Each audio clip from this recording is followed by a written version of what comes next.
Bonsoir et bienvenue sur le plateau de l'Esprit des Lettres, votre émission consacrée aux livres de religion et de spiritualité. KTO vous la propose chaque mois en lien avec le Jour du Seigneur, la Procure, ce réseau de librairies qui nous accueille ici, place Saint-Sulpice, à Paris.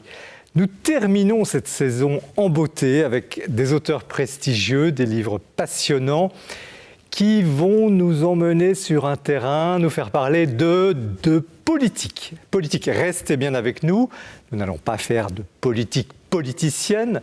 L'Esprit des Lettres, c'est plutôt l'esprit de la politique, l'âme de la politique, qui, avec les 3 livres, tourne autour de 3 questions que nous allons aborder ce soir. La première question, c'est un peu le malaise de la société. Pourquoi notre société française va mal ?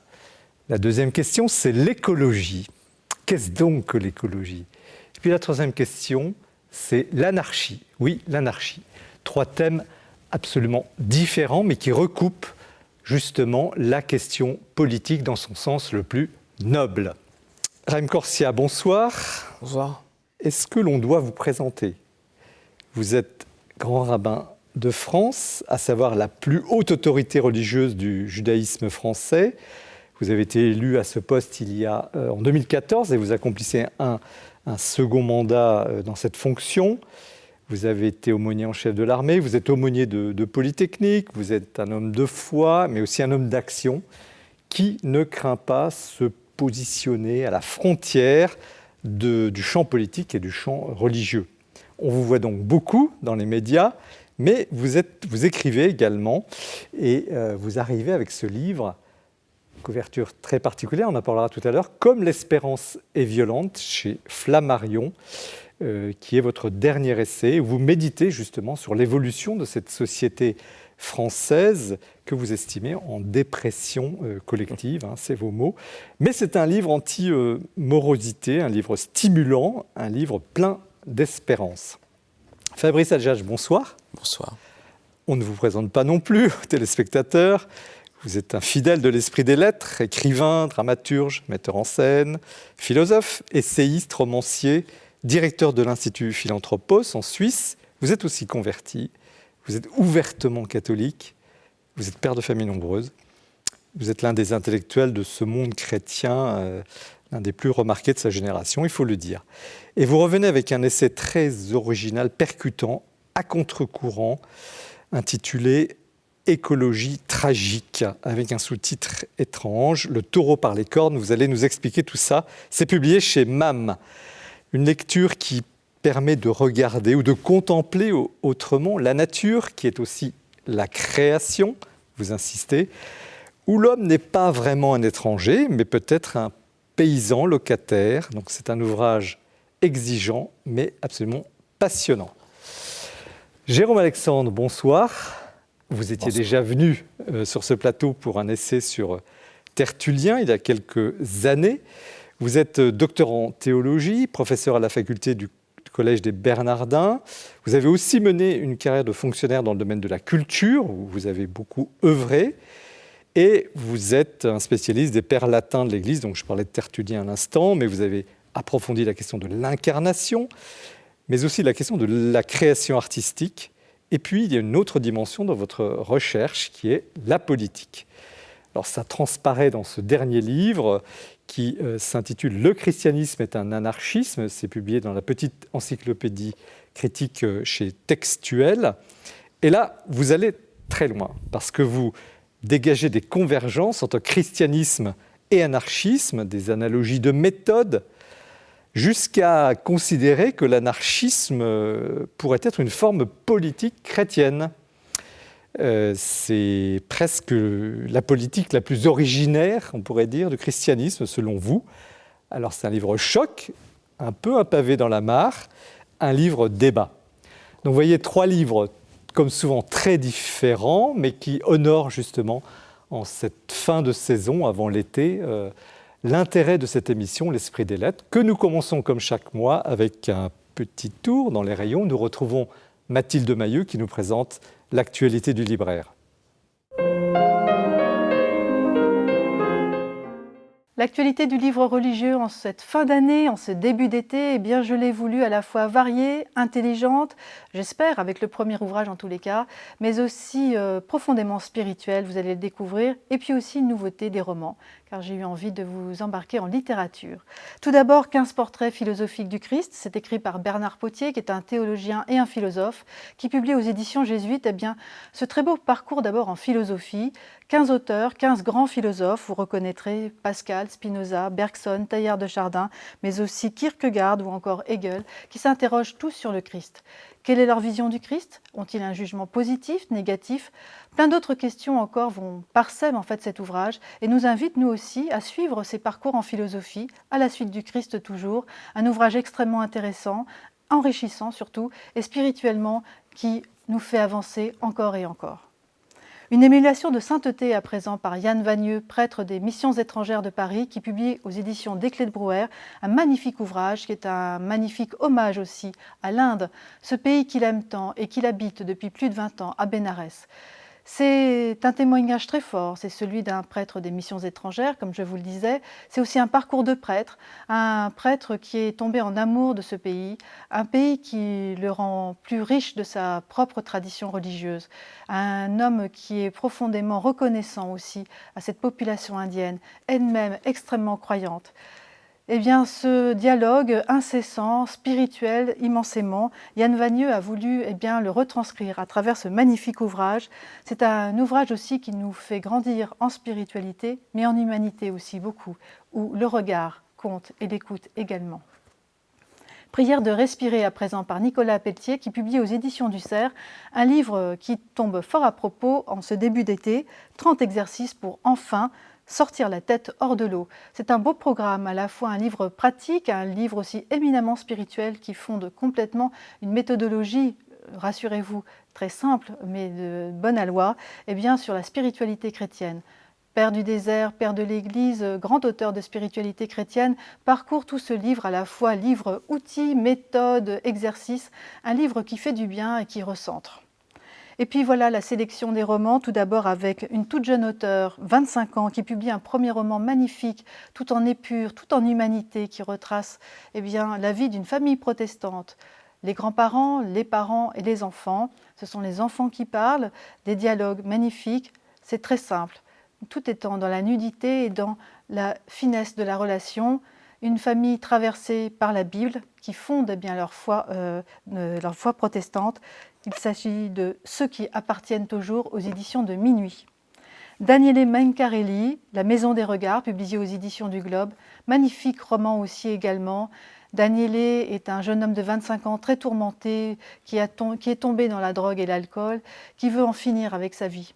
Mais il va accepter un ultime boulot dans le plus grand hôpital pédiatrique de Rome, l'Enfant Jésus, à Rome donc, et il va être sauvé par le regard de ses enfants, mais aussi par l'amitié et la solidarité de ses collègues, et puis aussi de ses sœurs religieuses qui s'occupent de ses enfants. C'est un magnifique ouvrage, un magnifique roman surtout, tout en épure, là encore, superbe. Et puis enfin, pour terminer, Elisabeth, Raymonde Vincent, que vous avez peut-être découvert avec Campagne. C'est une femme qui a reçu le prix Femina en 1937. C'est édité par Le Passeur. Elisabeth, ce sont les tourments d'une jeune femme qui est partie de son village natal et qui, arrivée à la ville, au bout de quelque temps, essaye de retrouver la foi de son enfance. Un magnifique roman, magnifiquement bien écrit également. Merci Mathilde pour ce tour d'horizon, toujours très riche, et puis invitation pour les vacances qui approchent, on s'en réjouit évidemment. Monsieur le grand rabbin Chaim Corsia, merci de faire l'honneur d'avoir accepté cette invitation. L'émission est enregistrée, nous sommes lundi, on parlera bien sûr des élections, mais je le précise évidemment pour nos téléspectateurs. Un petit mot sur vous, je dis vous êtes très connu, mais au fond, qui êtes-vous? C'est que j'ai eu le grand bonheur de passer sur KTO il y a quelques semaines au cours d'un match de football. Donc, oui, entre le match de football du Vérité Club de France, que nous avons emporté 4-1 contre les séminaristes, et une émission sur les livres, là je suis au top. Je crois que là, vous êtes footballeur. Je suis footballeur. Et écrivain et grand rabbin, modeste au passage. Comment va la communauté juive depuis le 7 octobre? Elle est obligée de réinventer un logiciel en revenant aux invariants de ce qu'est le judaïsme. Et de manière stupéfiante. Et que sont ces invariants? L'espérance. Mais je ne savais pas en commençant le livre. Puisque j'ai arrêté le livre, il y a eu le 7 octobre, et quand je l'ai repris vers fin janvier, j'ai dit il ne peut pas ne pas avoir un chapitre, donc je refais une grande introduction, et j'en parle effectivement dans la conclusion. Mais la façon qu'on a de voir le monde qui se défait avec ce qui nous paraissait être un espace absolument protégé qui était Israël, et il faut l'imaginer différemment.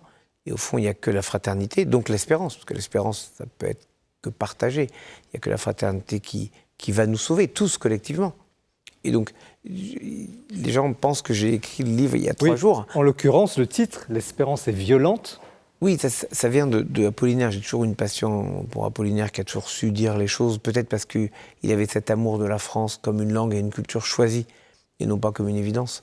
Et c'est d'ailleurs assez étonnant que tous les prophètes, que ce soit des gens qu'on choisit, au sens qu'ils n'ont pas l'évidence de baigner dans un milieu qui fait qu'on ne remarque plus le bonheur d'être dans ce milieu. Ce sont toujours des gens pour qui on récompense un effort. Et Apollinaire parle, sous le pont Mirabeau, de l'attente qui est lente, passe les heures, et de la violence, de l'espérance qui est violente.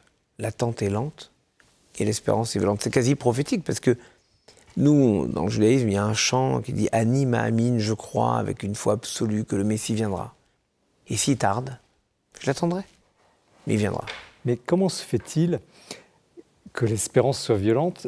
Ça voudrait dire qu'au fond, elle est désespérée, elle est désespérante, puisqu'elle est violente. Non, parce qu'elle nécessite de se faire violence.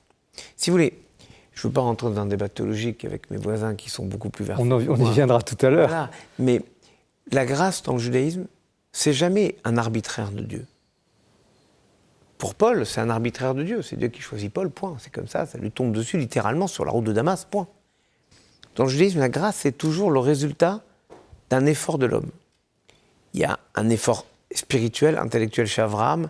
Il y a un effort de David qui, lui, s'engage à être berger, comme Moïse. Quel est l'effort de Moïse? Il est berger, il fait cet effort incroyable, nous raconte la Bible, d'aller marcher 2 jours pour récupérer une petite brebis. Et Dieu se dit, si celui-là, il est capable de passer 2 jours aller, 2 jours retour, parce qu'il faut la porter quand on revient, parce qu'elle est fatiguée, la petite brebis. 2 jours aller, 2 jours retour pour une petite brebis, il saura s'occuper de mon peuple. Donc il y a toujours un effort à faire. Cet effort, c'est une forme de violence. Et dans une société comme la nôtre aujourd'hui, qui passe son temps à dire que moins on fait d'efforts, mieux on se porte, alors que moi, je crois, parce que dans les maximes des pères que vous citez abondamment dans votre livre, je crois que c'est en fonction des efforts qu'on produit qu'on est récompensé. Et donc il y a un effort de violence à faire. L'effort de l'espérance, c'est quoi? Donc c'est surmonter le désespoir, cette violence. Oui, c'est se lever, comme le dit le rabbi Yosef Karo dans, je crois, le livre de loi, lève-toi comme un lion pour servir l'Éternel. C'est-à-dire que tu ne vas pas trouver tout dans la vie qui va être proposé par les autres. Il faut te lever pour créer les conditions de cette espérance. En attendant, vous parlez je le disais à l'instant, de dépression collective. Le livre, c'est un peu un regard sur la société, une méditation sur la société actuelle. Et vous avez ce mot, dans une sorte de diagnostic, notre société française serait, selon vous, malade, dépressive. Qu'est-ce que vous voulez dire par là? C'est André Comte-Sponville, un jour, participe à une conférence et il dit quelque chose qui me bluffe. Le philosophe, donc. Oui, André Comte-Sponville cite Gérard de Nerval, qui dit « La mélancolie est cette maladie qui permet de voir le monde tel qu'il est. » Et alors, je trouve ça extraordinaire. Parce que la mélancolie nous fait voir les choses telles qu'elles sont, sans aucune possibilité de transformation.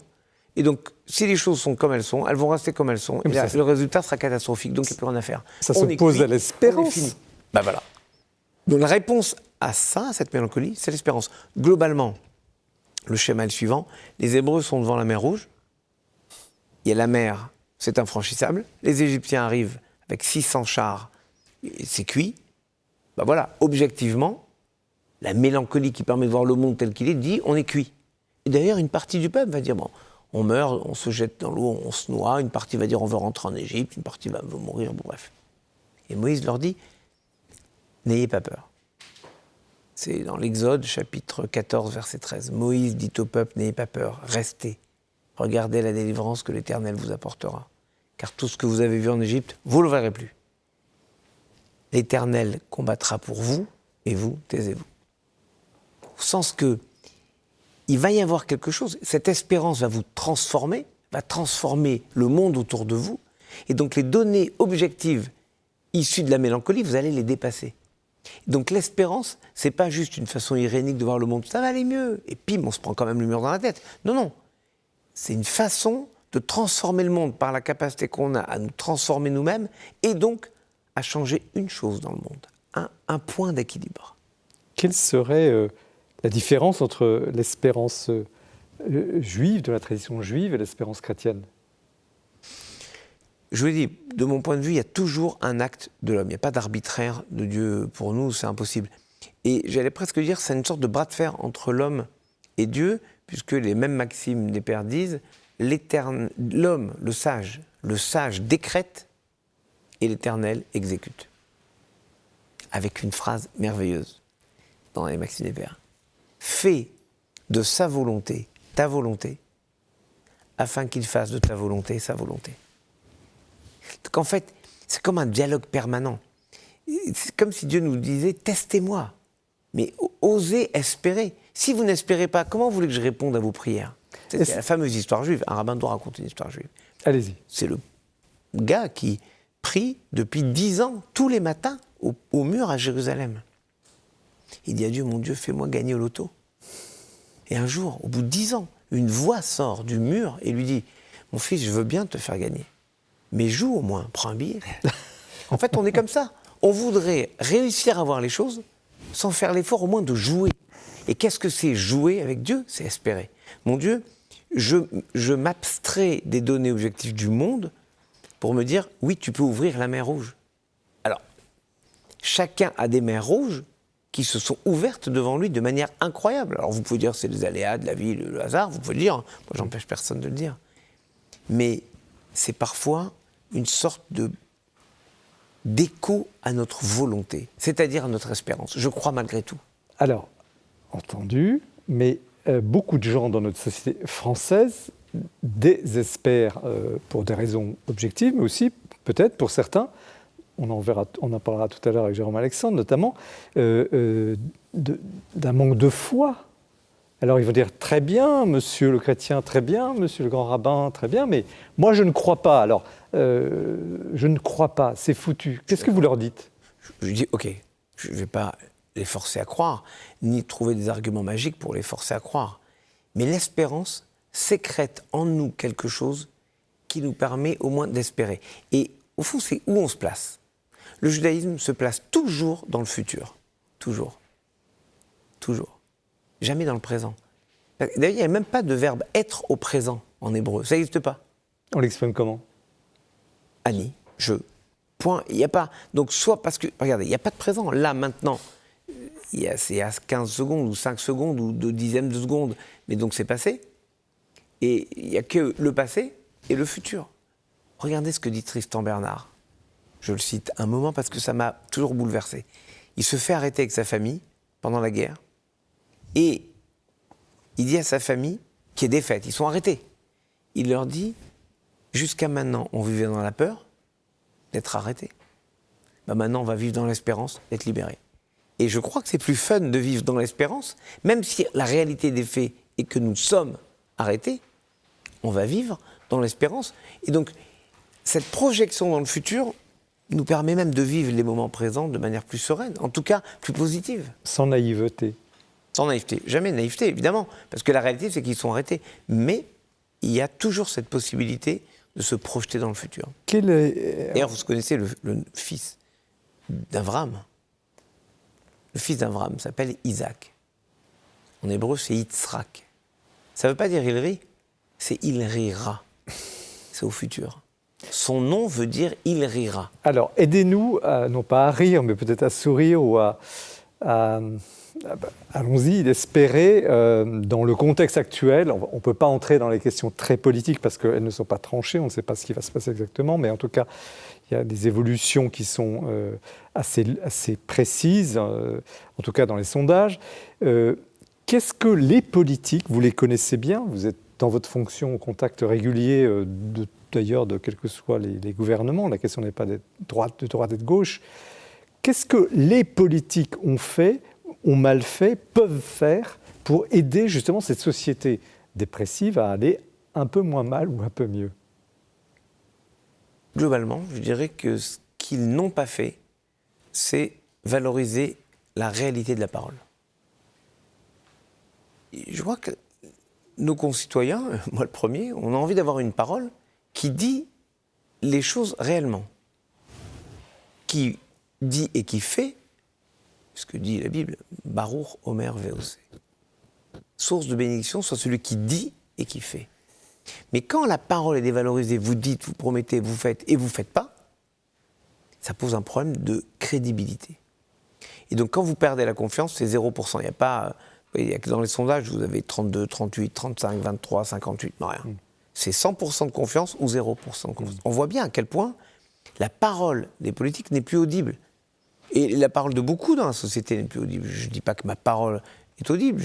Je pense aussi qu'on a perdu une part de notre audience dès qu'on parle de religion. Qui est écouté aujourd'hui? Des influenceurs et influenceuses qui ont à peu près, je ne sais pas quelle vision du monde, mais en tout cas, ils ont des millions de followers qui les écoutent, qui les suivent.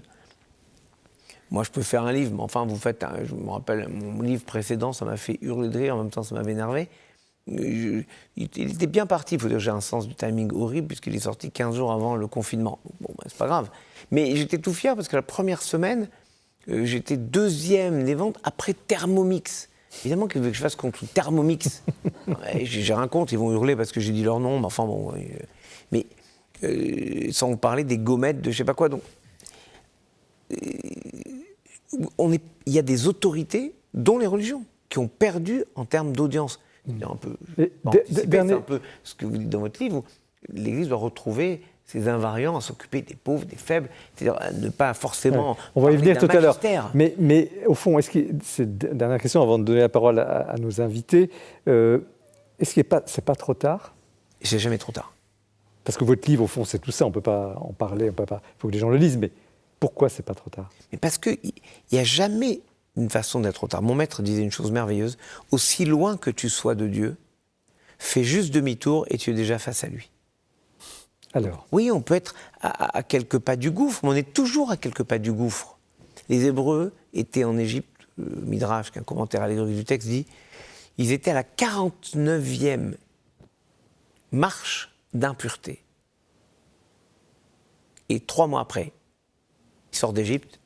3 mois après, ils sont au pied du mont Sinaï et ils reçoivent la Torah. Ils sont à la 49e marche de pureté. C'est-à-dire qu'ils ont grimpé 98 marches. 98 niveaux. Donc tout est toujours possible. Tout est toujours possible. Messieurs, alors, comment vous réagissez aux propos du grand rabbin Chaim Corsia, son livre? Je suis très accordé avec ce qu'offre ce livre de rappel de l'importance de la volonté dans l'acte d'espérance. Bon, c'est vraiment en effet ce que vous avez dit en premier qui me touche le plus sans doute. C'est qu'il est en effet très important aujourd'hui de redonner toute sa force, toute sa place à cette dimension très oubliée de la volonté, au sens le plus simple de ce mot. Je veux, je décide. On peut en effet décider de l'espérance. On peut même décider de la foi. Alors là, je mets une petite différence, en effet, avec ce que vous avez dit sur le christianisme et le fait qu'il y a un aléatoire, un arbitraire. Un arbitraire, c'était votre mot, de Dieu qui donne sa grâce aux uns, pas aux autres, etc. Je crois que ça, c'est la vue humaine sur, en effet, ce que fait Dieu. Bien difficile, en effet, de nous approcher de sa vérité. Non, y compris la prédestination, si on la pose comme une affaire, en effet, peut-être importante à penser et à accueillir dans l'enseignement de Paul, par exemple. ne peut du tout s'opposer ou affaiblir, un tant soit peu, la dimension pleinement volontaire, presque on pourrait dire possiblement volontariste, voilà, des décisions que peuvent justement prendre les hommes qu'ils sont toujours en mesure de prendre. Oui, qui est aussi la question de la liberté, finalement. On a été justement extrêmement conditionnés du fait de l'importance des sciences humaines à partir des années 60, 70, 80 du siècle passé. On a été extrêmement conditionnés finalement à penser que nous étions extrêmement prédéterminés sur Fabrice Adjadj, le comportement de nos comment vous réagissez d'abord à ce qu'on vient d'être dit et puis sur le livre. Sur ce rapport de volonté et espérance, on pourrait, à ce que l'on entend, avoir une idée un peu volontariste, méthode Coué. Bon, ça va pas, mais ça va mieux. Voilà, et chaque matin, on se dit ça. Et donc, mais je crois que la volonté dont on parle ici n'a rien de volontariste. En fait, il s'agit par un acte, par ce s'efforcer, dont parle Haïm Corsia dans son livre, s'efforcer, il s'agit de retrouver aussi les sources de son être. C'est pas simplement voilà, une chose qui est forcée. En fait, le s'efforcer n'est pas forcé ici. C'est un s'efforcer qui n'est pas un se forcer. C'est un s'efforcer, c'est-à-dire prolonger l'effort qui redécouvre le jaillissement, la fontaine de l'être. Pourquoi est-ce qu'on est là? Et l'homme commence d'une certaine façon, on pourrait dire après qu'il est trop tard.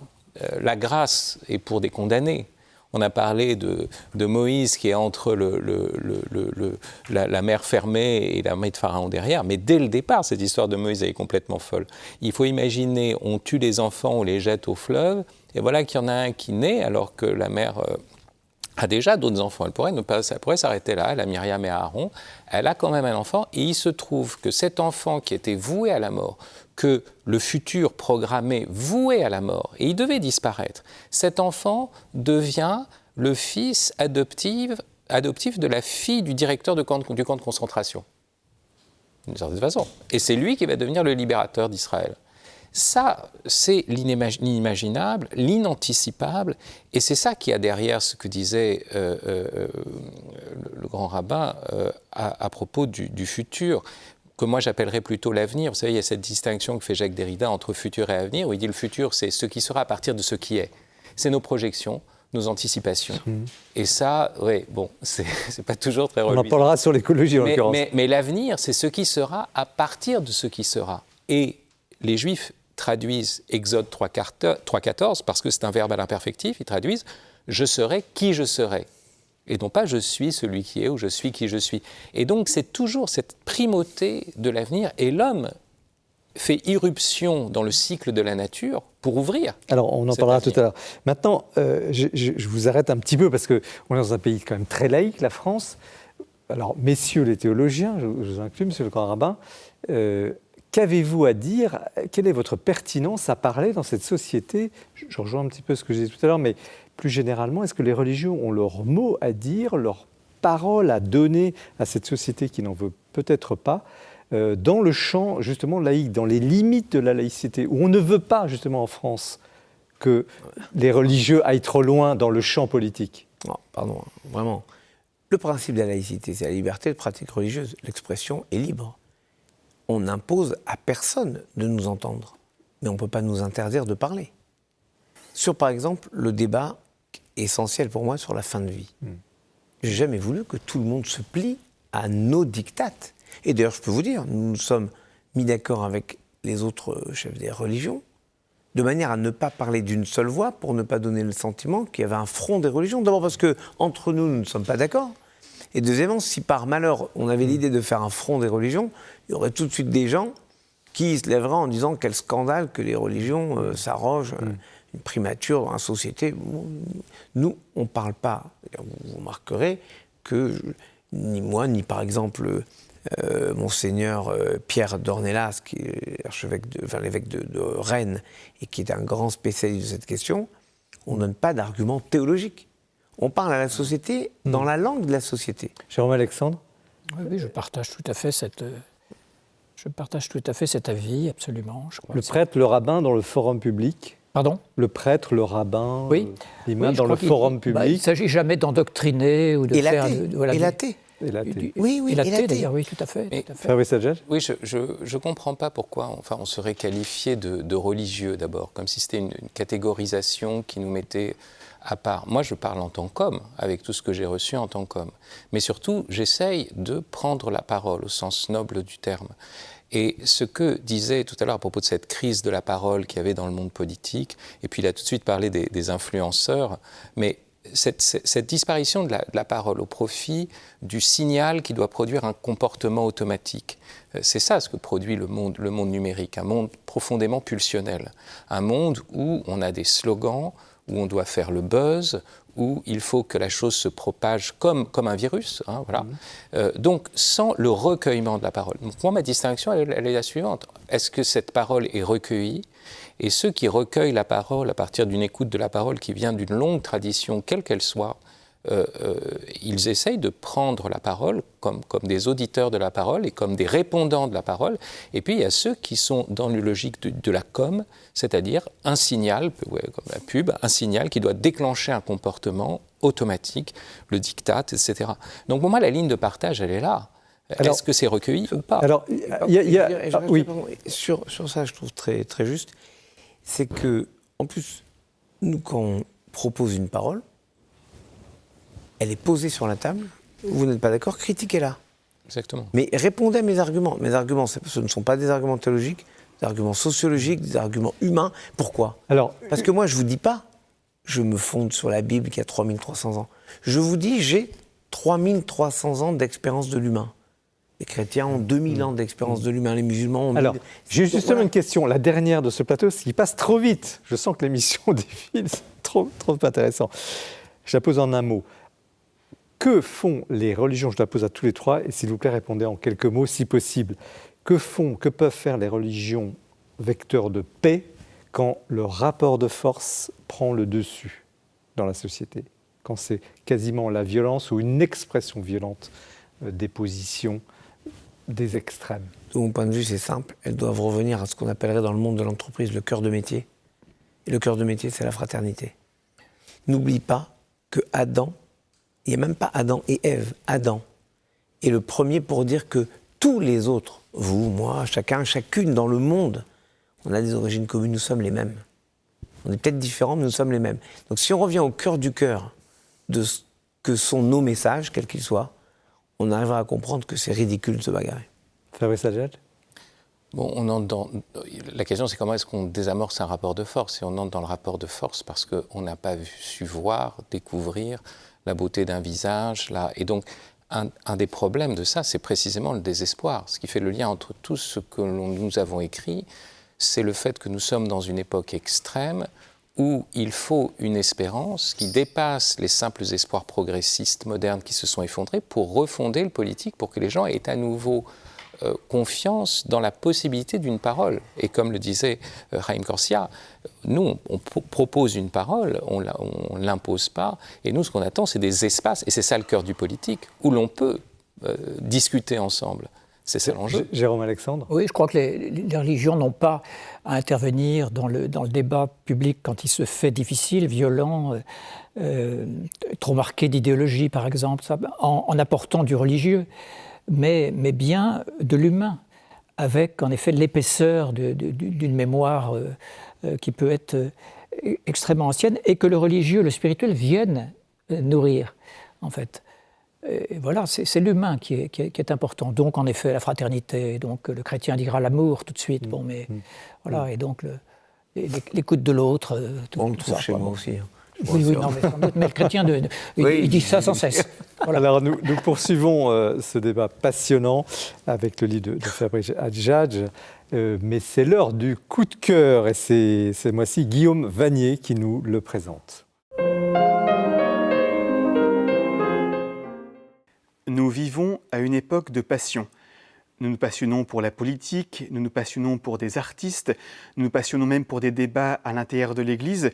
Et dans quelques semaines, pour les Jeux Olympiques de Paris, nous allons assister à une explosion de passion pour le sport et les sportifs.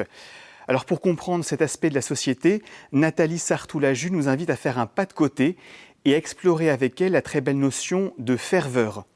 Elle le fait dans une petite collection qui vient de débuter aux éditions Labor et Fides. Qu'est-ce que ça change? Et donc la ferveur, qu'est-ce que ça change? Nathalie Sartoulaju est rédactrice en chef de la revue Études, mais elle est aussi et avant tout philosophe. Et on retrouve dans ce livre de nombreuses références philosophiques.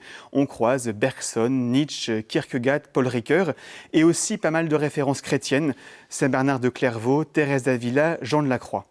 Alors qu'est-ce que la ferveur pour Nathalie Sartoulaju? Eh bien c'est ce qui nous empêche de nous refermer, de nous enfermer sur nous-mêmes, ce qui nous ouvre à l'altérité, à autrui et aussi à la transcendance, ce qui nous emporte toujours plus loin que nous-mêmes. Et cette ouverture à l'autre, cette ouverture vitale à l'autre, elle explore dans différents domaines, la ferveur mystique, la ferveur amoureuse, la ferveur collective et aussi, de manière peut-être plus inattendue, la ferveur philosophique. Pour chacun de ces aspects, elle montre comment la ferveur peut être dévoyée quand elle tombe soit dans la froideur, ce qui nous sclérose en fait, ce qui nous empêche d'être des vivants, mais aussi ce qui est dans l'excès inverse, ce qui tombe dans un excès de ferveur, que ce soit le fanatisme, l'idolâtrie, la confusion, ce qui empêche l'autre, qu'il soit Dieu ou mon prochain, de rester dans sa singularité propre.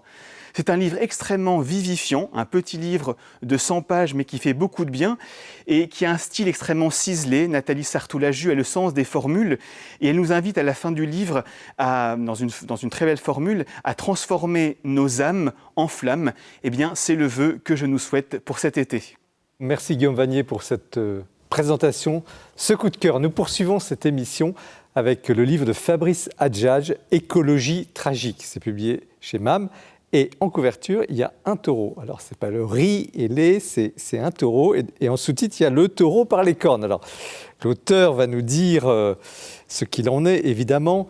Et ma première question, c'est pourquoi, Fabrice Adjadj, vous vous lancez sur un sujet, ce sujet de l'écologie? Bon, je ne me lance pas parce que j'ai cofondé une des premières revues d'écologie intégrale en France qui s'intitulait Limites. C'est vrai. Maintenant défunte.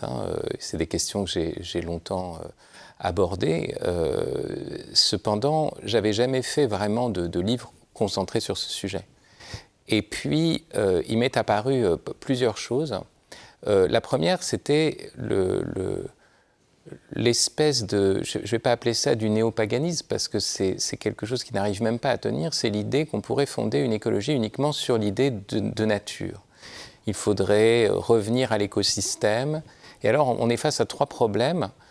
D'une part, l'oubli qu'un écosystème est toujours en déséquilibre et qu'il y a eu des extinctions avant l'activité humaine. Il y en a eu, on a peut-être une 6e extinction qui est peut-être accélérée par l'activité industrielle, mais il y a toujours eu des extinctions. Donc ça, c'est le premier point. Et ensuite, on sait, à la différence des païens qui croyaient qu'il y avait un cycle de la nature et que même le mot nature, qui est un participe futur, voilà, futur, ils voyaient le cycle des naissances et des morts, mais ils se disaient, à la fin, c'est la naissance qui l'emporte, puisqu'ils appellent ça nature, donc ce qui va naître. Mais aujourd'hui, la science nous dit, à la fin, voilà, l'entropie, il n'y aura plus rien. Dans quelques milliards d'années quand même. Oui, mais peu importe. Ça veut dire que ce n'était pas une idée qui était visible pour les païens, qui croyaient à ce cycle du cosmos. Là, il faudrait l'appeler donc une moriture, puisque c'est ce qui va mourir. Donc on ne peut pas fonder la sauvegarde des espèces sur la nature. Et ça, c'était vraiment le premier point. Et puis la deuxième chose que j'ai essayé de montrer aussi, qui pour moi me frappe énormément, c'est que la vie n'a pas pour finalité l'autoconservation. Une fleur qui donne son parfum et qui se fane touche plus à l'éternel que la pierre crispée dans la persévérance de son être. Un oiseau qui chante, bien sûr que son chant sert à se conserver, à l'accouplement, au marquage du territoire, mais il se conserve pour chanter, pour qu'il y ait encore le chant du rossignol un certain temps sur la terre. Et donc il y a une dimension que j'essaye de montrer dans le vivant, qui n'est pas simplement fondée sur la conservation, mais une dimension d'offrande, qu'on peut appeler aussi une dimension que j'appelle, là on pourra aller plus loin, de sacrifice, mais c'est cette dimension d'offrande. C'est cela le sens du titre, l'écologie tragique. Alors, on pourrait dire un peu comme Jérôme Alexandre, j'importe un nom, un adjectif qui est quand même pas directement chrétien. La tragédie, c'est un style de dramaturgie païen, donc c'est quand même très particulier. Comme l'anarchisme, c'est extérieur, on pourrait dire, au christianisme. Mais le propre du tragique, qui rejoint un peu l'espérance, c'est le fait que le tragisme n'est pas lié au malheur. C'est le fait que dans le tragique, dans ce malheur, l'homme se déchire d'une certaine façon de bas en haut et il va jusqu'à interpeller les dieux. Et donc, c'est ce rapport à cette transcendance, le fait qu'au sein de la déchirure, il y a une ouverture à la transcendance. Et c'est ce qu'on voit à la fin d'Œdipe même.Œdipe, il ne comprend pas ce qu'il dit. Il dit, mais qu'est-ce qui s'est passé? Pourquoi cette destinée atroce? Cette interrogation, voilà, qui est au cœur du tragique, c'est ça ce que j'essaye de mettre en évidence. Et alors, mon taureau, le taureau que vous prenez par les cornes, qu'est-ce que ça veut dire? Ça veut dire que vous arrivez à prendre ce problème immense de l'écologie et que vous allez le résoudre. J'ai deux maîtres toréadors que je mets en évidence. Nietzsche, d'abord, qui s'est posé dès le départ la question de la nature et du vivant. Il voulait faire une thèse sur la question de l'organique et du vivant. Donc c'était un sujet fondamental chez lui. Et dans un premier temps, il dit, mais la nature, elle est tragique. Et le cœur tragique, c'est celui qui regarde en face une histoire qui écrase l'homme, qui détruit le vivant, tout en le faisant apparaître, etc. Et il faut s'unir à cette chose-là. Puis petit à petit, il cherche autre chose. On sent qu'il y a ce oui au monde, il essaye de le trouver autrement. Et puis, en prolongement de Nietzsche, Paul, qui parle de cette création qui gémit tout entière. Et ça, c'est étonnant, parce qu'à l'époque de Paul, il n'y a pas de crise environnementale. Et qu'est-ce qu'il dit, Paul, en fait? C'est-à-dire que la création gémit, elle est tournée vers un avenir radical. Et les écosystèmes, on peut dire c'est merveilleux. Là, récemment, en débroussaillant des ronces, on a trouvé un petit nid avec des oisillons. Il y a 4 oisillons, on les montre aux enfants, ils sont émerveillés, ils sont tout mignons, etc. Le lendemain, on voit le chat passer. Et on va au nid, il n'y a plus d'oisillons, c'est fini. Et ce sang permanent qui est écoulé à l'intérieur des écosystèmes, il y a quelque chose en nous qui nous dit, non, vous voyez, l'attente qu'il y a dans Isaïe, chapitre 11, voilà, et le loup sera avec l'agneau, et il sera... Cet appel-là, qui n'est pas de ce monde, ça c'est sûr, ça c'est évident. Mais il y a quelque chose, voilà, qui nous fait voir qu'il y a un gémissement de la création. Est-ce que vous êtes à contre-courant ou est-ce que vous voulez ouvrir un nouveau courant dans ce vaste champ de l'écologie? Je pense qu'il y a 2 choses qui sont importantes. La première, c'est que j'essaye de passer de ce que j'appelle une écologie intégrale à une eschatologie intégrale. C'est-à-dire qu'il faut penser une écologie... Eschatologie, tout le monde... Oui, le sens de la fin et le fait que toute chose à vue mondaine doit finir, même si c'est dans longtemps, comme vous le disiez, mais malgré tout, l'homme anticipe, il est capable de se projeter, il se dit, mais s'il n'y a pas un progrès illimité, qu'est-ce que ça veut dire? Et donc, on a cette conscience de la fin. Un des grands aspects de la dépression contemporaine, chez les jeunes, c'est leur sens extrême de l'extinction. Après le Covid, on s'est dit on ne peut pas aller vers la nature parce que la nature, elle produit des virus. Mais en même temps, on voit que la science n'est pas capable de nous sauver. Donc, qu'est-ce qu'on fait? Et donc, cet effondrement du progressisme, voilà. Et comment est-ce qu'on fait une écologie avec cette conscience, malgré tout, de la fin? Et c'est pour ça que ça appelle l'espérance. Et puis, l'autre chose, c'est le taureau par les cornes aussi, hein. C'est effectivement le fait que le rapport à la nature est un rapport qui implique à la fois un combat, une agonie et une certaine harmonie. C'est pour ça que je prends l'image de la corrida en reprenant, c'est sûr, cette phrase d'Orson Welles que j'aime beaucoup, elle est indéfendable. Je ne suis pas un aficionado, elle est indéfendable et en même temps elle est irrésistible. Alors on va en parler parce qu'il y a un chapitre merveilleux, très intéressant. Vous l'avez trouvé merveilleux.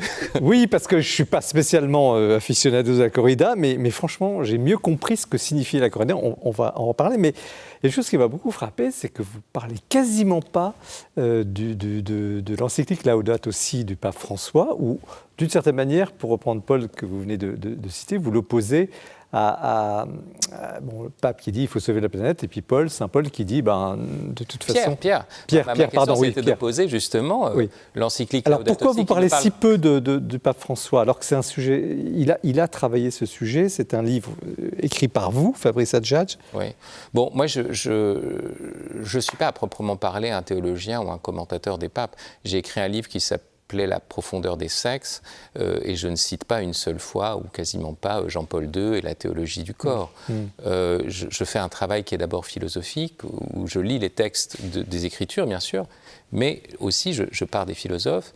Et c'est vrai que je pose cette question, comment articuler le fait que le pape François parle de la sauvegarde de la maison commune, mais à aucun moment n'insiste sur le fait que ce monde doit finir. Comment se fait-il que dans l'épître de Pierre, il est dit « hâtez l'avènement du jour du Seigneur où le ciel et la terre se dissoudront ».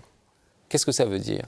Donc comment est-ce qu'on articule les deux? C'est-à-dire ce sens aussi qu'il y a des temps qui sont les derniers, cette imminence dont parle aussi Jérôme Alexandre d'ailleurs dans son livre, et notre actualité de sauvegarde, voilà. Qu'est-ce qu'il y a derrière? Et c'est vrai que c'est une question qui n'était pas posée. Donc oui, mon but c'est d'essayer de pousser la théologie à bout d'une certaine façon. Est-ce qu'il y a vraiment une distinction extrêmement importante entre la nature et la création? Est-ce que là, il y a deux mondes de l'écologie? Vous l'avez déjà un peu dit, mais est-ce que ce serait ça le distinguo, comme on dit, pour saisir un peu les grands courants et l'importance finalement de ce livre, la vocation de ce livre? Le mot cosmos dans la Bible, d'abord le mot nature n'existe pas dans l'hébreu biblique. Ça c'est la première chose. Deuxième chose, le mot cosmos apparaît, et le mot physis aussi, nature. Cosmos n'est jamais pris en complète bonne part, et puis physis, ça a le sens des natures de chaque être, comme chez Aristote, voyez. Mais la notion de nature en général, et l'idée que l'homme n'est qu'une partie de la nature, et donc qui devrait s'y insérer comme un rouage à l'intérieur d'un dynamisme, en fait, c'est une vision totalitaire. Et c'est une vision, dans une vision totalitaire, on peut dire, on peut éliminer la partie, et les choses sont remplaçables, les choses sont... Alors que le sens de la création, ça va au-delà, c'est de dire, pourquoi est-ce qu'il y a l'oursin, pourquoi est-ce qu'il y a le tapir à Chabrac? D'abord, c'est la fantaisie de Dieu, c'est une création, il y a un humour.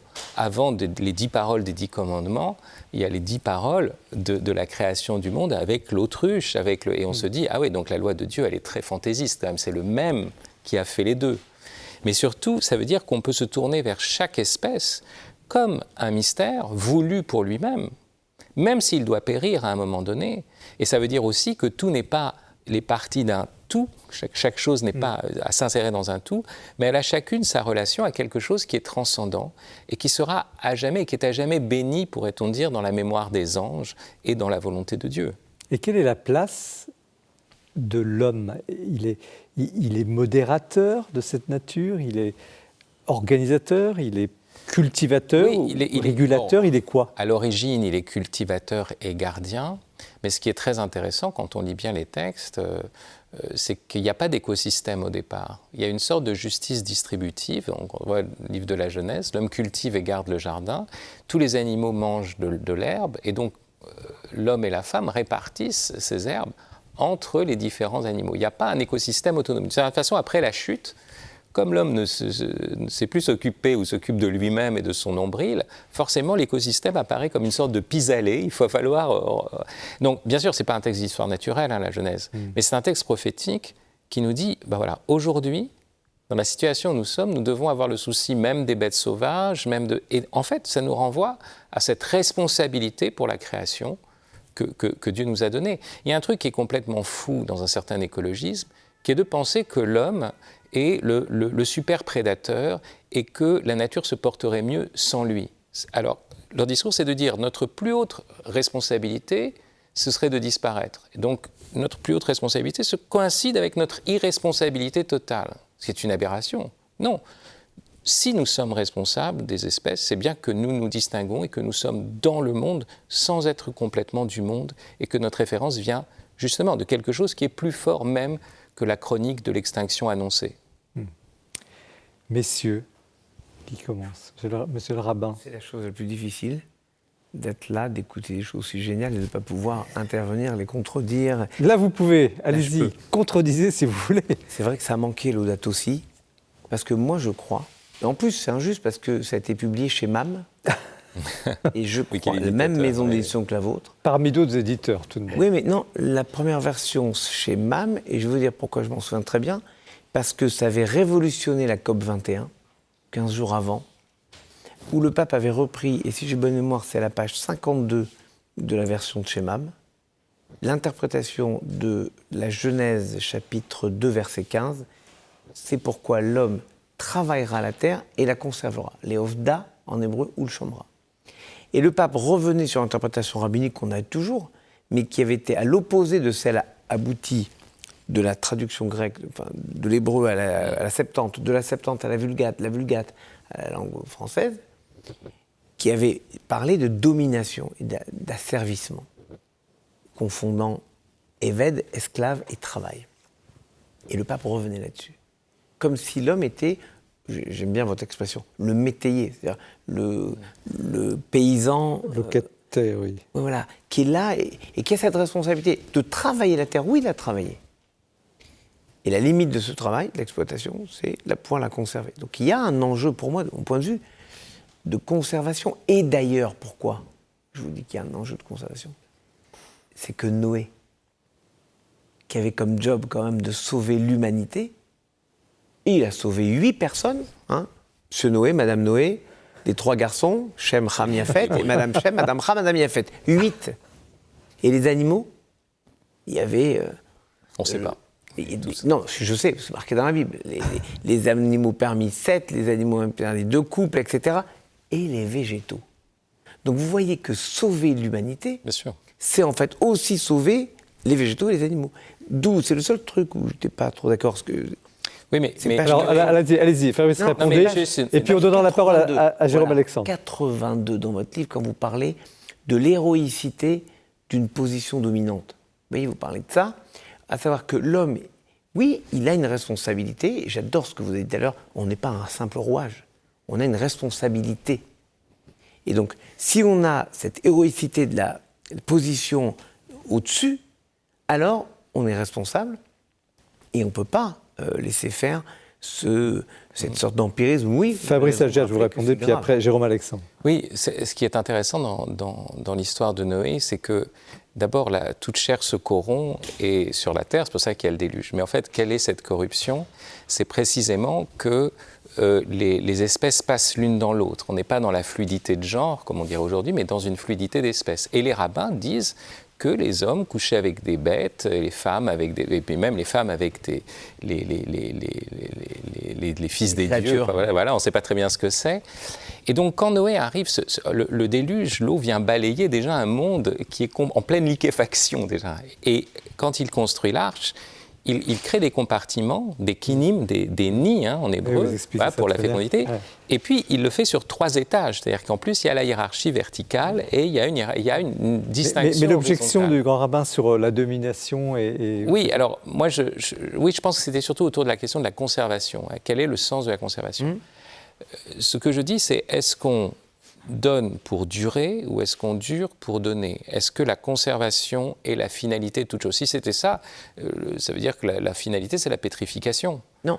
Donc, ce que j'essaie de dire, c'est que bien sûr qu'il faut conserver. Exemple que vous prenez au début de votre livre sur le chant de l'oiseau. Vous dites, le chant nuptial est moins beau parce qu'il a moins de tonalité que le chant spontané, à l'opéra. Ouais. Le chant de l'opéra.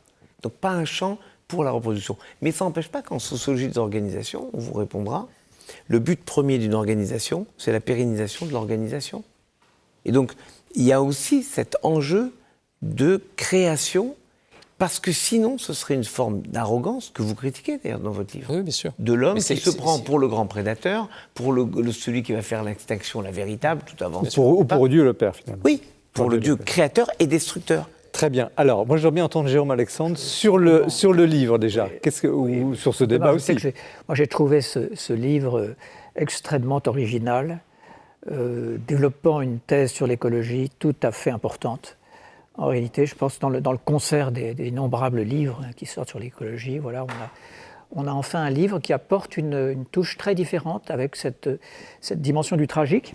Je crois que c'est en effet très salutaire de montrer que si en théologie on va du côté de la création, alors et qu'on pose, comme Fabrice le fait, très comment dirais-je, nécessairement, la création comme un concept différent et infiniment plus riche et plus ouvert que nature, alors il faut aussi interroger la théologie de la création du point de vue de l'eschatologie. Ça, c'est tout à fait considérable. Donc, ce qu'on appelle les fins dernières. Quand vous dites eschatologie, c'est... L'eschatologie, les fins dernières, en effet, la fin est tournée.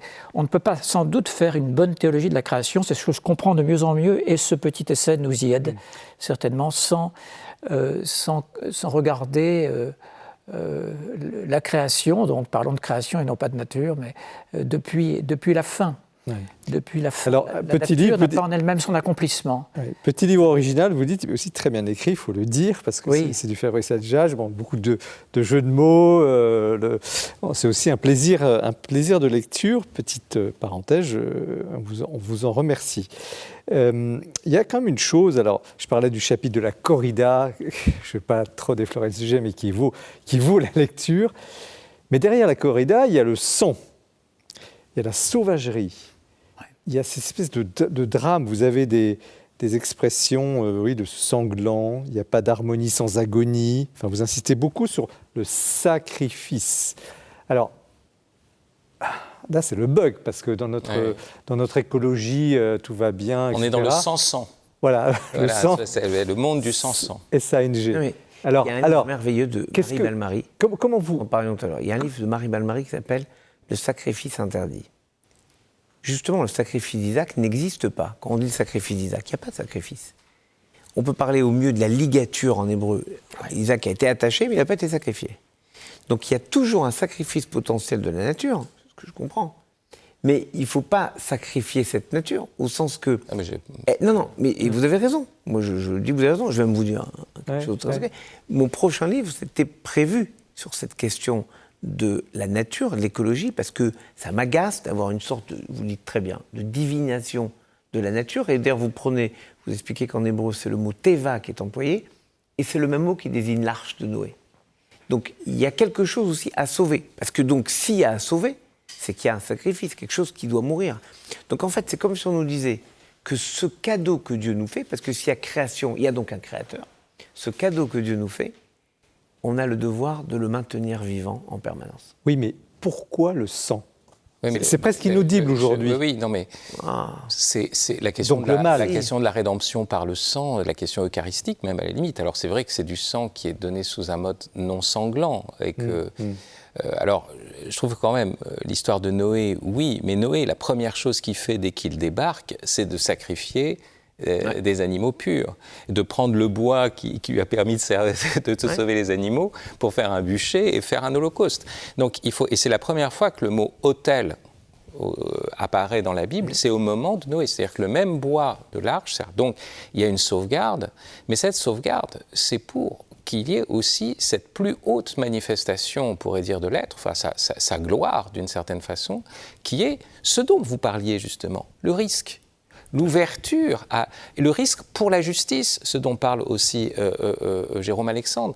C'est-à-dire qu'il y a quelque chose où l'on manifeste, pour moi le sacrifice, il a une dimension bien sûr d'immolation, mais le cœur du sacrifice c'est d'abord, mais ce qui fait l'essence du sacrifice d'abord, c'est l'offrande et la communion. C'est pas la mort, c'est pas la mise à mort, c'est faire le sacré. Ça suppose offrande et communion par ce qui est transcendant. Et justement, dans cette offrande, il y a toujours le fait qu'on manifeste qu'il y a dans le monde la manifestation de quelque chose qui est plus grand que le monde et qui, dès lors, nous ouvre à l'espérance, même là où tout est fermé.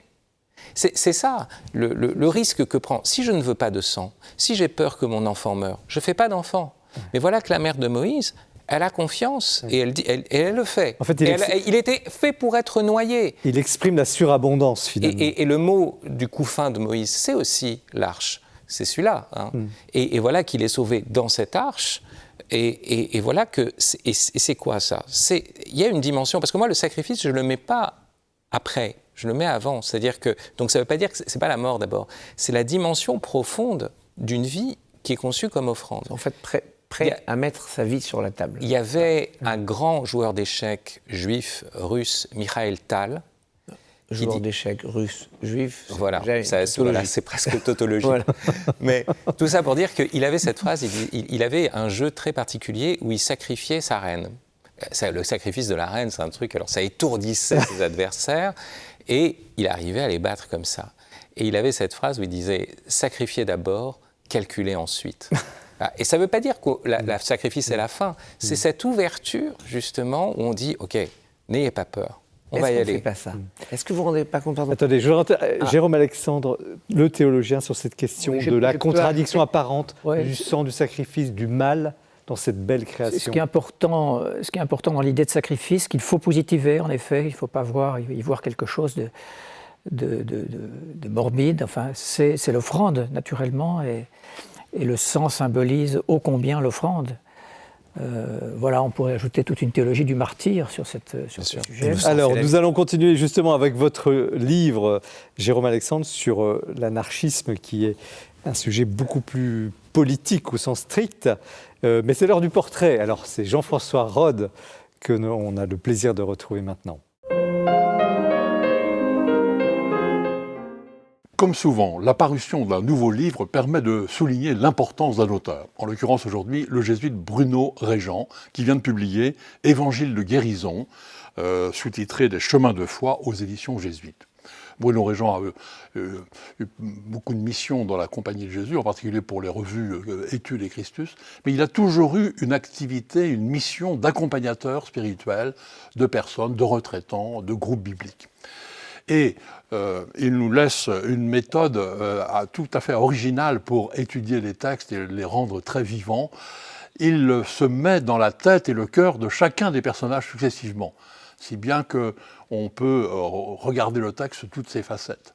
Ainsi, par exemple, dans ce livre-là, il commence par le début de l'évangile de Marc, la guérison de la belle-mère de Pierre. Eh bien, on a ce qu'en pense André, qui est le témoin, Simon, la belle-mère de Pierre, et même la femme de Simon qui n'est pas l'évangile. Évidemment, on ne se met pas dans la tête de Jésus. Mais ça permet de rester longtemps dans le texte, de le rendre très vivant, et de pouvoir, comme ça, approfondir son sens. Il avait déjà utilisé cette méthode-là pour un livre qui a eu beaucoup de succès, qui continue à en avoir, qui s'appelle « La saga d'Abraham », où il montre que cette vieille saga qu'on croit connaître est en fait beaucoup plus intéressante, beaucoup plus moderne qu'on croit, toujours avec les mêmes méthodes. Par exemple, dans l'épisode où Abraham ment à Pharaon, en disant que sa femme est sa sœur, etc., que vous vous souvenez, eh bien, on est dans la tête de Pharaon, dans la tête d'Abraham, dans la tête de sa femme, et ça permet de mieux comprendre toute la portée du texte. C'est absolument passionnant. Il a fait aussi beaucoup, et peut-être qu'on retient ça surtout de lui maintenant, des études des grandes paraboles de l'Évangile. Paraboles dont on sait bien qu'elles ne sont pas si faciles que ça à comprendre. Par exemple, l'énigme des talents. Alors voilà, est-ce que l'homme donne les talents ou bien seulement les prête? Est-ce que c'est bien juste de donner à celui qui a, d'enlever à celui qui n'a pas? Ou bien l'énigme des invités aux noces? Est-ce que c'est bien normal de punir un invité qui a été ramassé comme ça au bord du chemin? Et puis, 2 fils, quel père? Donc là, c'est toutes les paraboles de Luc 15, avec un commentaire aussi du tableau de Rembrandt sur le fils prodigue. Et puis, serviteur sans mérite. Est-ce qu'il est bien juste de parler de serviteur inutile? Alors, impossible de rentrer plus en détail dans ces livres-là, mais à chaque fois, Bruno Régent essaie de sortir de 2 écueils. Parce que dans ses retraites, par exemple, il a rencontré des gens qui étaient très, qui savaient très bien parler des textes, qui avaient de grands développements théologiques et spirituels, mais qui finalement ne disait que ce qu'il savait déjà. Il ne s'était pas affronté au texte. Il n'avait pas cherché à comprendre plus avant ses difficultés. Ou inversement, des gens qui étaient très précis dans la traduction, dans l'étude, mais qui finalement n'appliquaient jamais le texte à leur propre vie. Donc voilà, comment est-ce qu'on peut à la fois traiter le texte avec toute sa consistance et puis l'appliquer dans sa vie. Et je ne veux pas terminer cette chronique sans citer 2 livres plus généralistes de la vie spirituelle. Le premier tome, c'est Repères, et le deuxième tome, c'est Fondements. En fait, ce sont des annotations que Bruno Régent a rédigées au fil des accompagnements qu'il a fait. C'est comme un traité donc de vie spirituelle. Voilà. Je vous conseille de prendre l'un ou l'autre livre de Bruno Régent. Je vous garantis que vous pourrez y approfondir votre lecture de l'Écriture et même votre démarche spirituelle. Merci Jean-François Rode pour ce portrait. Nous poursuivons cette émission avec le livre de Jérôme Alexandre, Le christianisme est un anarchisme, c'est une affirmation, ce n'est pas une question, chez Textuel dans la petite encyclopédie critique. D'abord un petit mot sur vous, Jérôme Alexandre, votre parcours, on vous dit, vous êtes théologien, mais vous n'êtes peut-être pas seulement théologien, en quelques mots, comment vous êtes arrivé à... J'enseigne la théologie depuis une vingtaine d'années, donc à la faculté Notre-Dame du Collège des Bernardins, un peu à l'Institut catholique aussi, à mes tout débuts. Voilà, ayant décidé de quitter le ministère de la Culture quand j'avais 48-49 ans, ce ministère ne m'offrant plus beaucoup de perspectives intéressantes et ayant pris goût par les études de théologie que j'avais suivies à l'Institut catholique au cycle C, qui permettait tout en travaillant d'apprendre, ayant pris goût à la théologie, j'ai été jusqu'à un niveau de recherche qui m'a permis de soutenir une thèse et ensuite de penser que je pouvais changer de métier tout simplement. Et voilà comment je suis devenu théologien à partir d'une toute autre vie. Il me semble que je suis profondément théologien au sens de cette activité assez bizarre qui consiste à essayer de creuser le puits est si profond qu'on n'arrive jamais au bout. Et ces textes. Voilà, le mystère de la foi et aussi cette réjouissance quotidienne d'être dans le christianisme et aussi le judaïsme, qui est notre source et qui est évidemment une dimension tout à fait essentielle pour les chrétiens aujourd'hui, plus que jamais, de puiser dans ces trésors infinis, voilà, de la tradition chrétienne et aussi en partie de la tradition juive. Et comment vous arrivez à ce livre très politique, en somme, oui. Le christianisme est un anarchisme. Oui.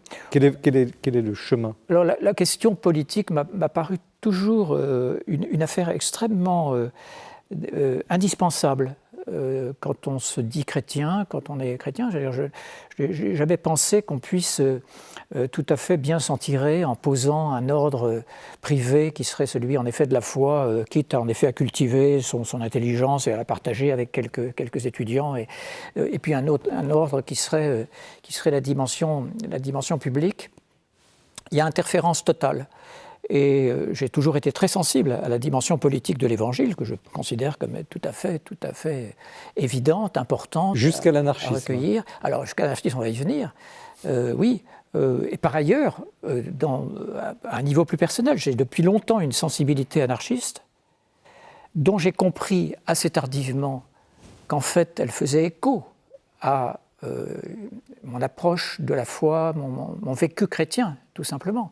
Que c'était sans doute pas pour rien que j'allais plus volontiers vers cette famille de l'extrême gauche, de l'ultra gauche comme on dit, en fait, qui est non marxiste depuis l'origine, n'ayant jamais finalement pensé en effet qu'il pouvait y avoir comme dans les théologies de la libération d'Amérique latine un mariage possible entre marxisme et christianisme. Ça n'a jamais été ma perspective.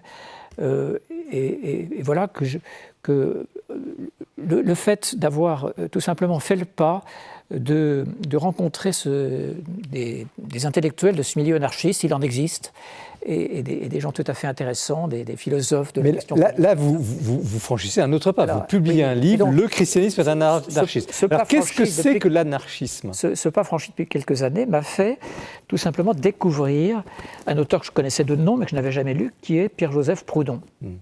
Voilà. Alors, j'ai lu Proudhon, en fait, avec beaucoup de soin, beaucoup d'intérêt. Il n'est pas si facile à comprendre, notamment d'abord son premier essai si connu, Qu'est-ce que la propriété ?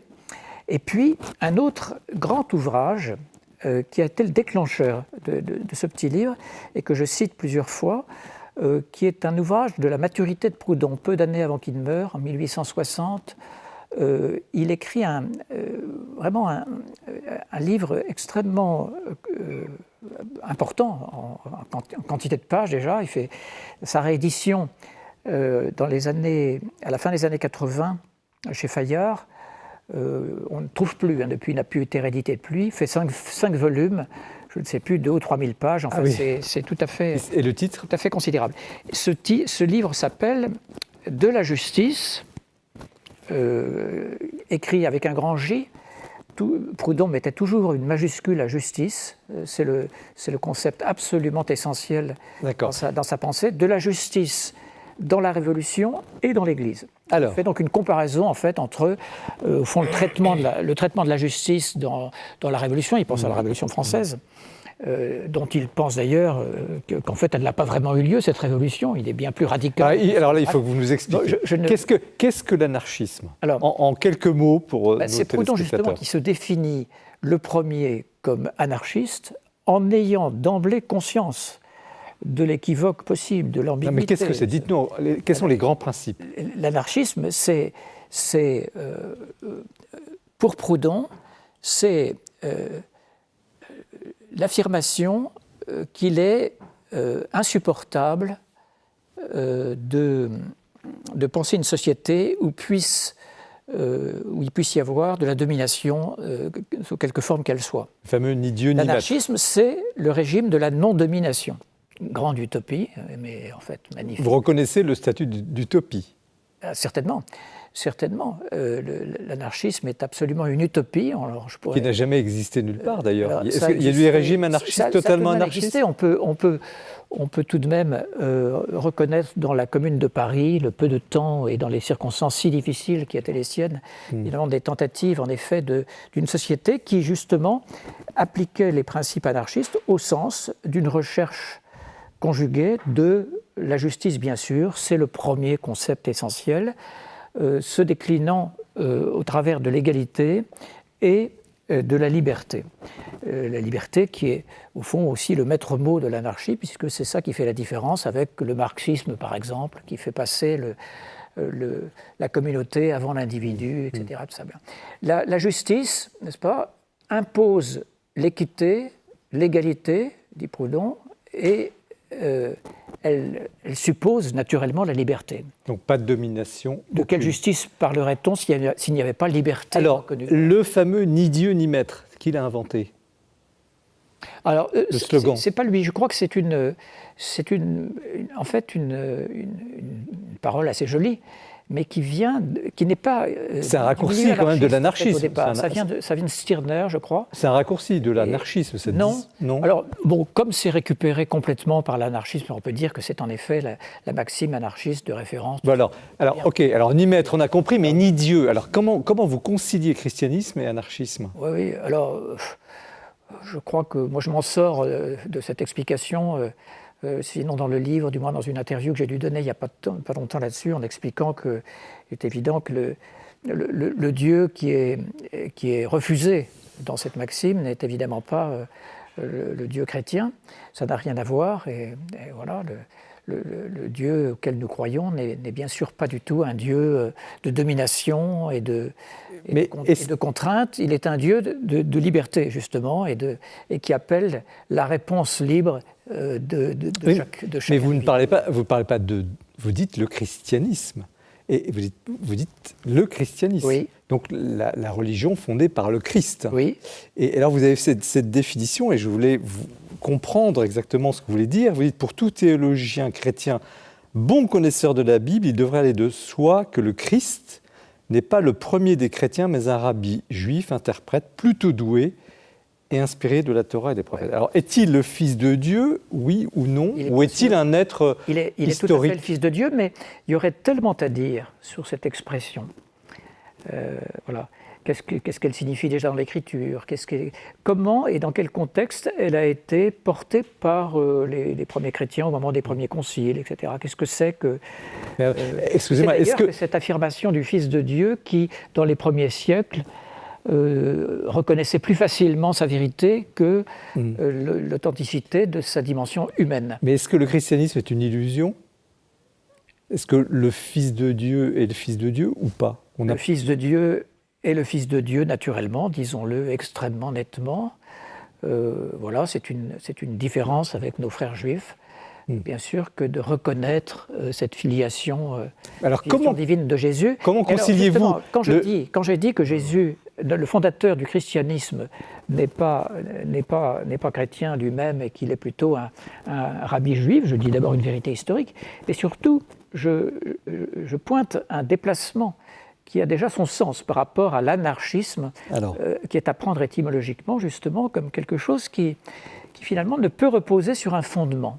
Un fondement en tout cas, ou un principe, le sans principe, c'est ça que veut dire anarché, n'est-ce pas, fondement dont on pourrait, que l'on pourrait connaître et donc dont on pourrait entrer en possession.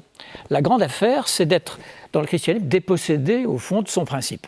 Dépossédé de sa... C'est le sens profond, parce que... C'est le sens profond, absolument. Alors il y a deux sens à anarché, c'est sans principe et aussi sans pouvoir, ça va d'ailleurs ensemble. Mais il faut d'abord méditer le fait que dans le christianisme, et je dirais aussi la même chose dans le judaïsme. Alors, on va en parler. Vous me corrigerez. Mais il y a à l'origine du sans-principe. Dieu n'est pas un principe, il faut bien comprendre ça. Ou alors, si on en fait un principe, c'est qu'on est dans l'idolâtrie. Et là, le judaïsme condamne à fond, ça c'est certainement clair pour vous. Il y a le premier mot de l'évangile de Jean, quand même. Énarché, c'est un anarchisme, et non pas un anarchisme. Énarché que... Au commencement, enfin, dans le principe était le verbe. Bien, Tertullien, qui n'est pas du tout dupe, évidemment, de la possibilité d'interpréter ce énarché, ce in principio, en latin, dans un sens évidemment spirituel, allégorique, comme évoquant naturellement le Christ. Alors, en réalité, il dit non, attendez, disons au commencement, c'est le commencement du temps. Voilà, c'est le commencement du temps. Et il veut donc nous remettre dans la littéralité pour éviter justement des... Merci de ces explications. Une dernière question avant de donner la parole à nos invités, qui bout d'impatience de vous répondre, évidemment. Bien sûr. Quel est votre but ? Qu'est-ce que vous voulez dire aux chrétiens dont beaucoup nous regardent? Quel est votre but au fond? Je crois que le message fondamental... Vous êtes provocateur avec ce livre. Le message fondamental, peut-être prétentieux, peut-être utopique lui aussi, mais il est essentiel pour moi. Il est aujourd'hui, et c'est pas pour rien que ce livre aussi arrive très opportunément dans le contexte politique qui est le nôtre en ce moment, il est de prêcher l'ouverture, de dire voilà, nous sommes une religion d'ouverture. Nous ne pouvons pas, en aucune façon, nous replier sur l'identité. L'identité, n'est-ce pas, elle a besoin, elle, justement, de se formater sur un principe, sur une norme, sur une affaire qui, comme ça, est imposée et dit, le christianisme, c'est ça et pas autre chose. Ben non. Le christianisme, c'est une affaire qui doit s'inventer, se réinventer, qui a montré qu'il en avait la capacité au fil d'une histoire extrêmement riche, n'est-ce pas, avec aussi des travers, des difficultés, mais enfin quand même, le christianisme est un pluralisme d'ailleurs, je le soutiens complètement, et ça me facilite les choses pour ce qui est de l'œcuménisme. Très bien. Ça, je m'entends très bien avec... En l'occurrence, alors on commence, qui veut... Juste en tant qu'ancien militaire, formidable. Et j'aurais préféré d'ailleurs vous parliez du christianisme comme révolutionnaire plutôt qu'anarchiste, parce que je peux vous garantir que la Commune avait quand même des ministères. Rossel, même s'il est resté ministre de la Défense de la Commune pendant 9 jours, il est resté ministre de la Défense, donc il y avait quand même une hiérarchie. Et donc je veux bien le romantisme autour de la Commune fait de l'anarchie cette sorte de moment qu'on regrette. En réalité... il faut peut-être remercier Thiers, enfin ce que j'en dis, je dis simplement, il y avait quand même des structures hiérarchiques dans la Commune. Et puis, moi ce qui m'a... J'ai aimé cette idée que, on ne peut pas assigner le christianisme à une sorte de vision très droitière, où on imaginerait, voilà, vous êtes, un travail, famille, patrie, voilà, c'est là, vous êtes là. Non, il y a une forme de révolution. Non mais... Concile est passé par là. Enfin. Oui, grâce à Dieu. Mais je comprends cette démarche. En revanche, c'est vers le début du livre, il y a peut-être à la page 64 de tête, ça doit être ça, il faut vérifier, il y a une critique de l'État que moi, j'accepte pas, parce que s'il y a bien une structure qui protège ce que vous demandez, les faibles, vous rappelez l'Église à protéger les faibles, s'il y a une structure qui protège les faibles, c'est l'État. Et donc ça, j'ai du mal juste à accepter qu'on mette l'État dans le panier de ce qu'on doit éradiquer pour retrouver une liberté. Vous citez Derrida, voilà. Tous les États-nations naissent et se fondent dans la violence. Alors justement, c'est une transition rêvée pour donner la parole à Fabrice Adjadj qui réagit à votre livre. Oui, d'abord, c'est un livre très intelligent, il faut le reconnaître, très nourri, et qui déjoue un certain nombre de pièges. L'anarchisme n'est pas une doctrine, et quand on essaye d'en faire une doctrine, il dit bien, il n'y a même pas un courant anarchiste, c'est plutôt un style de vie. Et c'est un point fondamental. C'est même pas une appartenance. On n'appartient pas à un groupe, à un mouvement anarchiste. Ouais. Et en fait, moi, je donnerais une définition assez simple. C'est que, et c'est très intéressant parce qu'il y a une citation de Proudhon qui parle de la dignité absolue de chaque homme. Et c'est intéressant parce que derrière vous, vous avez la déclaration de Dignitas Infinita, la dignité infinie qui a été publiée récemment par le Vatican, qui dit à peu près la même chose. Et l'anarchisme, c'est quoi? C'est de dire il n'y a pas de principe abstrait qui puisse être au-dessus d'une personne humaine. Et donc, il faut faire le politique avec cette pluralité, cette multitude irréductible. Il faut faire avec l'un, avec l'autre, voilà. Et c'est une manière, d'une certaine façon, de désidéologiser ou de désendoctriner et de repartir des personnes et des biens. Et de faire un espace de débat où il y a des personnes et des biens. Je pense qu'après, la critique juste institutionnelle, qui est, à mon avis, et je suis d'accord avec Haïm Corsaire, qui est peut-être la partie faible. D'ailleurs, un point qui est un peu faible, vous mentionnez quand même des anarchistes chrétiens, enfin une personne, Jacques Ellul, protestant, Ivan Illich, catholique. Mais chez Ivan Illich, il y a toujours cette sorte de soupçon à l'égard de toute forme d'institution. Comme si l'institution était précisément ce qui allait à l'encontre des personnes. Bien sûr que les institutions vivent par des personnes, mais elles sont aussi comment dire, une pérennisation dont on parlait, des fondations, des structures qui permettent, et des structures vertueuses qui permettent, voilà, aux personnes d'être ensemble, de s'écouter, etc. Et c'est pour ça que je serais moins critique à l'égard de l'institution. Et je voudrais juste ajouter une chose, l'anarchisme de gauche, oui, mais c'est curieux parce que l'anarchisme peut être de droite et de la droite la plus libérale. Hayek a revendiqué un anarchisme, l'individu est absolument libre, chacun est libre, et c'est la régulation du marché qui fera les choses, il ne faut pas imposer de loi.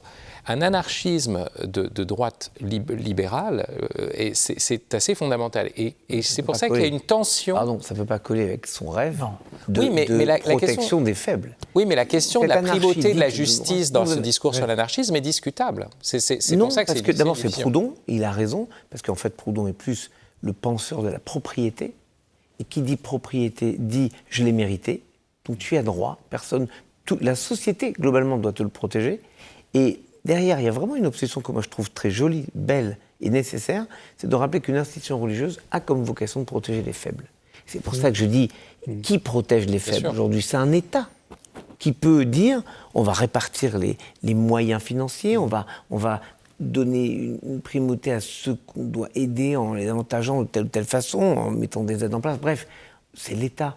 Et autant je peux être d'accord avec cette idée que, oui, il y a une sorte de romantisme, et j'aurais presque préféré le mot bohème. Ouais, la bohème de la fin du 19e siècle. En tout cas, mais pas ce libéralisme qui écrase toujours. Enfin, ça permet de situer aussi que le concept n'est pas seulement limité à l'extrême gauche, d'une certaine façon. C'est ça. C'est intéressant. Et en même temps, le livre atteint bien son objectif, parce que vous voyez, tous les deux, vous réagissez, et finalement, effectivement, le livre... Parce que c'est un livre fort. Provoque, il est fort. Oui. Mais vous parliez de personne humaine. Personne, j'ai bien entendu, défense de la personne humaine. Vous ne parlez pas de la personne humaine. J'en parle peu. J'ai la même très peu. Et vous le critiquez que Simone Veil avait dans son petit livre extraordinairement génial de la toute fin de sa vie. C'était en 1942, elle était à Londres. La personne et le sacré. Il faut lire ce petit livre, 60 pages, etc. Pourquoi vous récusez le concept de personne humaine qui est central dans le christianisme? Non, je ne crois pas, justement. Je pense que l'intuition de Simone Veil est assez juste. Mais bon, c'est un sujet complexe. Je pense que le cœur du christianisme, moi je dirais que c'est la désappropriation, c'est le décentrement. Il y a là quelque chose d'extrêmement paradoxal, de très étonnant, qui justement empêche, à mon avis, d'aller dans la direction de cet humanisme, de ce personnalisme, de toutes ces choses-là. Oui, la famille, vous ne parlez pas de famille, par exemple. Qui font...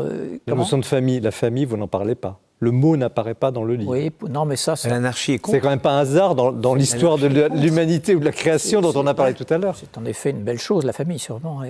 C'est une réalité, non? Comment? C'est une réalité, écologique. Oui, tout à fait. Mais pourquoi vous n'en parlez pas? Bien sûr. Comment? C'est l'oikos, le mot oikos qui définit désigne la famille. Pourquoi vous ne parlez pas de personne et pourquoi vous ne parlez pas de famille, par exemple? Mais attention, je voudrais juste préciser, pour venir à la défense de Jérôme, parce qu'il y a quelque chose qui m'a beaucoup frappé, moi, c'est qu'il veut aller à une radicalité. Et moi, je pense au passage sur Fernand Deligny et sur le handicap mental. C'est-à-dire qu'il va pousser la pensée anarchiste liée à cette justice, non pas un anarchisme d'abord de la liberté, mais de la justice et de la dignité, au fait que ceux qui n'ont pas accès à la parole, qui n'ont donc pas accès à la démocratie comme lieu où on pose sa voix, où on discerne entre des voilà, on va aller voter aux urnes, mais voilà, qu'est-ce que fait celui qui est autiste, qu'est-ce que fait celui qui a une pathologie mentale? Et il insiste sur cette dignité-là, et il dit que ça c'est le lieu le plus profond quasiment de l'anarchisme. Et ça, ces pages sont absolument remarquables, je veux dire. Et c'est Proudhon qui le dit. Oui, mais c'est étrange parce que moi je les ai lus, et ça m'a ému, parce que j'ai pensé au contraire à l'État. Ouais. Parce que c'est Sophie Cluzel, lorsqu'elle était ministre des personnes handicapées, qui s'est battue pour que 150 000 personnes exclues de l'expression du vote, parce qu'on les jugeait inaptes à exprimer leur voix, elle s'est battue pour qu'elles puissent voter. Et c'est peut-être rien, 150 000 personnes, mais c'est le principe qui dit qu'il n'y a aucune raison qu'on les minore dans leur humanité, y compris dans le vote. Et elle nous avait sollicité les cultes pour l'aider à ce débat, et c'était un combat que j'avais trouvé beau. Et je ne peux pas le lier à l'anarchie, parce que c'est l'État qui l'a mené. Alors, elle, qui portait à ce moment-là la voix de l'État. Nous arrivons déjà à la fin de l'émission, qui est passée comme trop vite. Mais je vous pose à chacun une dernière question, un peu dans ce contexte sociétal difficile dans lequel nous sommes. Et je rebondis parce que vous avez dit la justice. Au fond, c'est la justice, pas l'injustice, la justice. Et dans votre livre, Harem Gossa, vous parlez de Tzedaka, donc Tzedaka, c'est vers la justice. Alors, ma question, c'est ça. Au fond, on ne sait pas où on va, la France souffre. Quel serait votre message à chacun en fonction de chacun de vos livres pour conclure cette émission? Et un message peut-être d'espérance, si vous en avez un. La tzedaka, c'est en fait la charité. Mais ça ne s'appelle pas la charité, ça s'appelle vers la justice. Parce que le A à la fin du mot, c'est vers. Donc en fait, on dit, tu n'arriveras pas à faire la justice. Tu arriveras si tu vises la justice. C'est comme la paix. Tu ne peux pas être dans la paix, tu dois viser la paix. Donc, en fait, aller vers quelque chose, faire d'un principe son horizon, c'est déjà vivre avec ce principe. Vous aurez le mot de la fin, Fabrice Adjadj. Je vais parler parce que je suis pas un donneur de leçons, j'ai pas de message, mais où le message c'est toujours le messager en fait, voilà, en tout cas dans le christianisme. Mais voilà, par un concours de circonstances et différentes choses, notamment ce qu'on appelle la sexualité, il se trouve qu'avec ma femme nous avons 10 enfants. Que ce n'était pas un projet, ce n'était pas programmatique, que notre dernier enfant est aussi un enfant trisomique. Et effectivement, ça apparaît aberrant aujourd'hui, ça paraît comme quelque chose de fou, et je n'ignore pas notre part d'inconscience, voire même d'irresponsabilité, mais je dois témoigner que c'est une chose merveilleuse. C'est pas, je pourrais dire, c'est parce que j'espère ou que j'ai la foi que j'ai eu ces 10 enfants, mais ça se joue aussi dans l'autre sens. C'est-à-dire que cette vie dont je suis désormais responsable, j'ai commencé par l'inconscience, je suis responsable, voilà, elle m'entraîne aussi dans cette espérance. Et je crois que c'est ce don de la vie, en partie dans l'obscurité, qui tout d'un coup devient pour nous aussi une lumière en retour. Et moi, mon enfant, Isaïe d'ailleurs, qui porte le nom du prophète, avec son sourire, le dernier, le 10e, oui, il est l'espérance vivante devant moi, en tout cas ce qui m'y appelle. Et voilà, moi je n'ai pas d'autre message que ça. Merci de ce témoignage. Fabrice, Jérôme Alexandre, votre message, si vous avez un message d'espérance, quel serait-il ? Ce qui réunit vraiment nos 3 livres, Et l'idée m'en vient tout de suite en recueillant un peu tout ce qui a été échangé de si riche ce soir, c'est l'idée d'avenir. Nous sommes vraiment ici les uns et les autres absolument déterminés à ne pas nous laisser faire avec la dépression ambiante. Nous portons tout à fait l'idée qu'il est possible de vouloir, je reviens à la volonté qui était le sujet du tout début, de vouloir inventer un avenir qui soit un avenir de justice, de bonté, d'amour. Merci. Merci à vous, Jérôme Alexandre. Le christianisme est un anarchisme, et chez Textuel dans la petite encyclopédie critique. Merci à Fabrice Adjadj, Écologie tragique chez MAM. Et merci au grand rabbin de France d'être venu, Raïm Corsia. Comme l'espérance est violente chez Flammarion. Merci également de votre attention, de votre fidélité à cette émission. Nous entrons en vacances, nous nous retrouvons en septembre. Donc je vous souhaite des bonnes lectures, un bon repos et de très belles vacances. Au revoir.